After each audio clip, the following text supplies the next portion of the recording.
এত পাপাচার, এত অন্যায়, এত অপরাধ, এত গুনাহের পাহাড় আমাদের। এগুলো মাথায় আসলে, এগুলো মনে আসলে চোখের পানি না ফেলে থাকার কথা না। আমরা আল্লাহর কাছে, আল্লাহর ভয়ে রমাদান মাসের মতো অফার পাওয়ার পরেও চোখের পানি ফেলে আল্লাহর কাছে কাঁদার সুযোগ হয় না। এর সবচেয়ে বড় কারণ হলো আমরা আমাদের নিজেদের অবস্থান সম্পর্কে ওয়াকিফ হাল না। আমরা জানি না যে আমরা নিজেরা কত বড় পাপিষ্ঠ, কত অপরাধ হয়ে আছে, কত মামলার আসামি হয়ে আছি।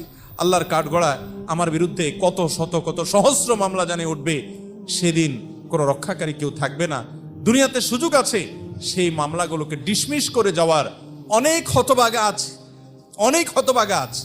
গোটা রমাদান জুড়ে অনেক ইবাদত করেছেন মাশাআল্লাহ। গোটা রমাদানে একটি বারের জন্য মালিকের কাছে নিজের গুনাহের জন্য আল্লাহর ভয়ে সন্ত্রস্ত হয়ে চোখের পানি ফেলেছেন, অথবা আল্লাহর নিয়ামত পাওয়ার আশা, আল্লাহর মহব্বতে একটু চোখের পানি ফেলেছেন। এরকম মানুষের সংখ্যা আমাদের সমাজে একেবারেই কম। মুহতারাম হাজিরিন, রমাদান এলে আল্লাহ তাআলা অনেক মানুষকে মাফ করেন, সাধারণ ক্ষমা ঘোষণা করেন। আল্লাহর এই মাপ পাওয়ার জন্য অ্যাপ্লিকেশনটা তো করতে হবে, দরখাস্তটা তো অন্তত যথাযথ নিয়মে করতে হবে। কত মানুষ দরখাস্ত করে পায় না। আপনি দরখাস্ত করা ছাড়া কিভাবে কল্পনা করেন আপনি